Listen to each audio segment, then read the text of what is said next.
Boa tarde, aluno. Vamos para mais um vídeo com correção da atividade. O conteúdo é a Primeira República no Brasil. Lembrando que essa semana também será sobre a Primeira República no Brasil, até porque a Primeira República foi de 1889 até 1930. Então, foram 3 décadas que marcaram a política brasileira, marcaram as questões também econômicas, sociais, culturais, conceitos que ainda hoje estão presentes na nossa rotina, na nossa vida.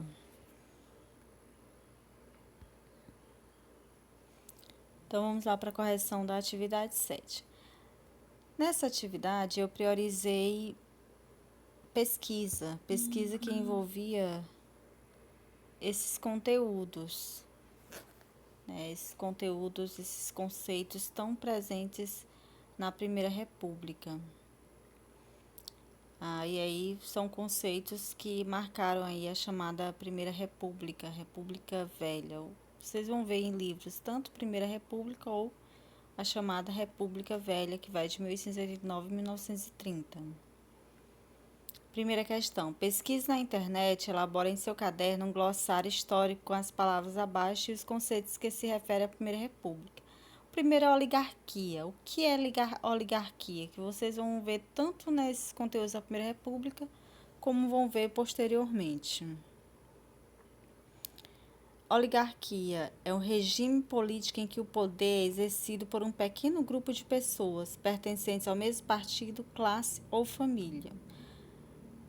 Então, como é a Primeira República, foi proclamada a República e já teve que a República da Espada e logo em seguida a chamada República Oligárquica, é porque a partir daí foram comuns esses tipos de governo. Tanto é que você vai sempre ouvir, olha, tá sempre essa oligarquia no poder.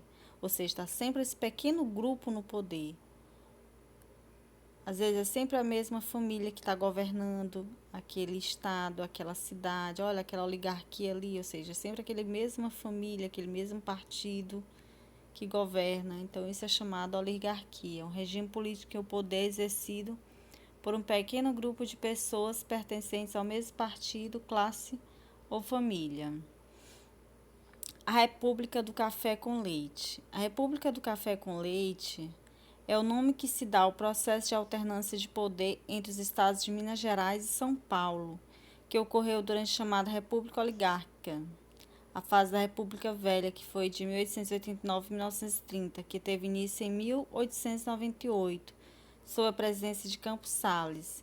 Então, a partir de 1898, começa a chamada aí a República do Café com Leite. Isso é porque café com leite significa uma alternância de poder entre representantes dos estados de São Paulo e Minas Gerais. Uma hora quem estava era um representante do estado de São Paulo, outra hora era um representante do estado de Minas Gerais. E por que café com leite? Porque São Paulo era o maior produtor de café e Minas Gerais o maior produtor de leite.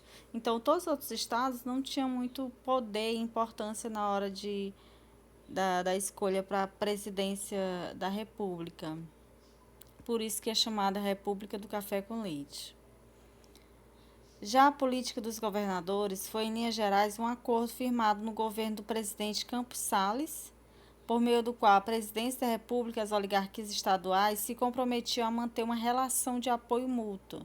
Olha, oligarquias estaduais, ou seja, cada estado tinha só um grupinho ali que mandava. E o que é a política dos governadores, em linhas gerais? Ou seja, está ali o presidente e está os governadores de cada estado.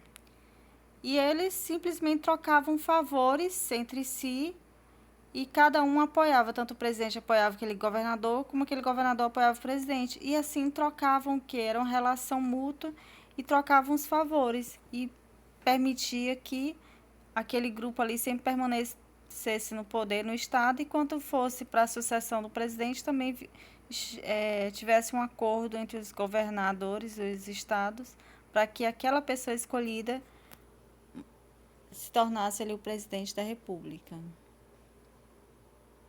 Então, as oligarquias estaduais se comprometiam a manter uma relação de apoio mútuo. O voto de Cabresto. O que foi o voto de Cabresto? É um mecanismo de acesso aos cargos eletivos por meio da compra de votos, com a utilização da máquina pública ou abuso de poder econômico. Voto de cabresto nada mais é do que uma compra de votos. Se trocava o voto por uma cesta básica, pelo emprego, por um remédio, é chamado voto de cabresto. Cabresto, ou seja, você é um burro, você não escolhe, não tem o poder de escolha. Outra pessoa escolhe por você e te dá, em troca de um favor, você vota naquele candidato escolhido por aquela pessoa, por aquele chefe político local. O coronelismo é uma prática na política brasileira, um comportamento social e político prejudicial e recorrente. Se caracteriza pelo controle da política por um pequeno grupo de privilegiados que define os rumos políticos de uma cidade ou região, utilizando-se muitas vezes de meios ilegais. Então, o coronelismo é quando, na época, na Primeira República, aquele chefe local, aquele grande proprietário de terra, aquela pessoa poderosa economicamente, ela tinha um domínio também político, então ela que definia os rumos da política local, do município, daquela região, daquela zona. E através de meios legais, como voto de cabresto, troca de favores, a compra de votos. Então isso é chamado coronelismo. Não é que ele fosse um coronel, que fosse alguém fosse uma patente dele, mas é um termo muito comum naquela época. Sufrágio, processo de escolha por votação, eleição, ou seja, é o voto em uma eleição, ou seja, o sufrágio, você pode votar em uma eleição. Por isso que a gente fala sufrágio universal, ou seja, todos podem votar naquela eleição. A gente sabe que hoje mulheres, negros, analfabetos, maiores de 16 anos podem votar. Mas durante muito tempo, só quem poderia votar eram homens, pessoas que estivessem posse, mulheres não poderiam votar, analfabetos, negros. Então eu coloquei sufrágio porque se você observar, todos esses termos, eles fizeram parte da construção da política brasileira na Primeira República, mas que ainda hoje estão muito presentes. Latifundiário. Latifundiário é quem tem um latifúndio. E o que é um latifúndio? Latifundiário é um proprietário de uma grande extensão de terra, de um latifúndio, dono de uma vasta propriedade agrícola. Então, se você... E naquela época, na República Oligárquica, quem realmente mandava e desmandava na política eram os latifundiários, os grandes proprietários de terras, os grandes proprietários daquela propriedade ali agrícola, produtora de café, de leite. Eles que detinham o poder político. A segunda questão. Veja um dos artigos da Constituição de 1891 e responda as questões do seu caderno. Após a leitura do artigo 1 da Constituição de 1891 e com base nos seus estudos, pesquise na internet e explique o significado do termo República Federativa. Então, a Constituição de 1891 definiu que éramos uma república federativa e ainda hoje somos uma república federativa. Isso também foi muito abordado aí na aula da TV, na semana que começou essa discussão desse conteúdo. Então, uma república federal ou república federativa é um estado aí, país, que estruturalmente é simultaneamente uma federação e uma república. Uma federação é um estado composto por determinado número de regiões com governo próprio, chamados de estados, e unidos por um governo federal. Então, a República Federativa, você é o país e você tem os estados, estado Piauí, Maranhão, onde cada estado desse tem as suas normas, suas leis, só que tem outras leis que a unem ao governo federal, dependem também do governo federal. Se a gente observar, você tem recursos do Estado, você tem recursos ou decisões que dependem do governo federal. Então, são vários estados, aí com o estado com E minúsculo, que dependem de um estado aí, que tem, ao mesmo tempo que tem sua autonomia, depende de um estado maior aí, que é o país, que é a federação.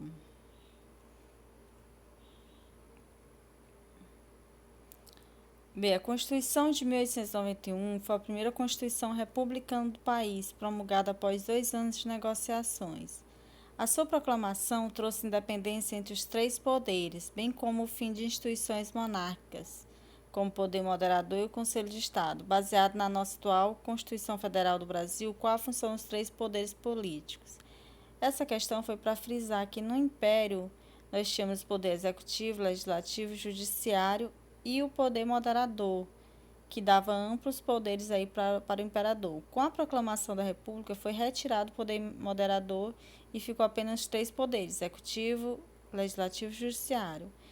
Quando você tem a divisão de três poderes, você já deixa bem claro que nós não vivemos em um poder absoluto, ou seja, o presidente ou o governador, o prefeito, ele não manda e desmanda, tudo não cabe só a ele. As decisões desse governante, são reguladas pelo Poder Judiciário, pelo Poder Legislativo, e cada um tem uma sua função. O Executivo, cabe ao Executivo a administração do Estado, observando as normas vigentes do país. Além de governar o povo, executar as leis, propor planos de ação e administrar os interesses públicos. Então, quem está no Executivo é aquele que administra os interesses públicos, governa o povo, executa as leis.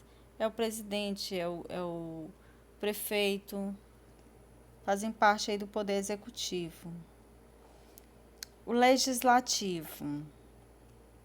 Ao legislativo cabe legislar, ou seja, criar e aprovar as leis.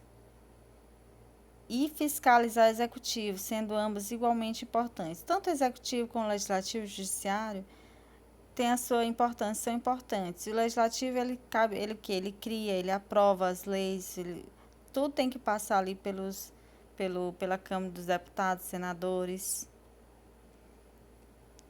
O judiciário. O judiciário tem como função interpretar as leis e julgar os casos de acordo com as regras constitucionais e leis criadas pelo legislativo. Então, o judiciário é ele que vai interpretar as leis e julgar, aplicando a lei em um caso concreto que lhe é apresentado como resultado de um conflito de interesses. A terceira questão. Leia o texto, observe a imagem e responda aos questionamentos. Com o auxílio do texto, elabore uma explicação para o que ocorre na imagem anterior, utilizando elementos do texto, a República e o Coronelismo. É uma resposta pessoal, mas embasada em tudo que foi abordado aí, até mesmo com a pesquisa na internet que vocês assistiram na TV, que, por sinal, foi muito bem explicado sobre a Primeira República. Que na imagem você viu, né, um cabresto, um animal, alguém puxando, e lá no dia da eleição, demonstrando bem claro que ali se tratava de um voto de cabresto, onde a pessoa ela não tem capacidade de escolher, ela não pode escolher em quem vai votar. Naquela época, o voto era aberto, então você tinha que dizer, votei em tal pessoa. E claro que o coronel, o chefe político, se você votasse no candidato dele, você ia ser punido, então você era praticamente obrigado a votar nele, ou votava porque queria, simplesmente porque foi feita uma troca, foi comprado. Alguém deu uma cesta básica, deu uma comida, deu um emprego e por isso ele acha que é justo votar em quem o coronel está pedindo. Então ali é nada mais que uma demonstração aí do voto de cabresto. A letra B. Explique com suas palavras o que foi o voto de cabresto. Por mais que você tenha colocado lá na pesquisa, você pode colocar com suas palavras. O que é o voto de cabresto? Eu costumo dizer que o voto de cabresto, infelizmente, ainda existe hoje, que é a compra de votos, a troca de favores. Nos dias atuais, ainda existem práticas antidemocráticas como o voto de cabresto? Nós vivemos uma democracia, mas será que existe ainda muito ilegalidade no processo de eleições políticas, de votos? Sim, se a gente for analisar principalmente as cidades menores, tem pessoa que você é um órgão público, é uma instituição pública, é uma escola pública, mas ali aquela pessoa está naquele cargo não porque fez uma prova, fez um concurso, um teste, mas simplesmente porque o vereador colocou, o prefeito. Emprego que é colocado sem ter feito um teste, sem a pessoa ser capacitada, simplesmente porque houve uma compra de voto. O dinheiro público, que era na verdade para fazer uma estrada, simplesmente dar aquele material daquela construção para uma pessoa, a única pessoa que aquela pessoa se encarrega de arranjar voto. Então, ainda, infelizmente, ainda existe muito dessas práticas antidemocráticas. Então é isso. Aí são os principais conceitos para a gente entender um pouco do funcionamento da política na Primeira República. Então, embora tenha sido 30 anos, mas foram 30 anos marcados aí por fraudes eleitorais, por questão, uma minoria com condições econômicas proprietárias de terra e uma grande maioria de trabalhadores e tem dependendo desses grandes proprietários para comer. Então, isso foram os principais, são conceitos que ajudam a explicar um pouquinho aí da Primeira República. Então é isso, bons estudos, qualquer dúvida estou à disposição. E nossa próxima atividade de vídeo também é sobre a Primeira República, porque, como eu disse, a Primeira República envolve 3 décadas, por isso é importante frisar em 2 aulas. E aí a minha próxima atividade já vai ser mais questões para vocês testarem os conhecimentos de vocês através dessa pesquisa e das aulas assistidas na TV. Bom estudo a todos!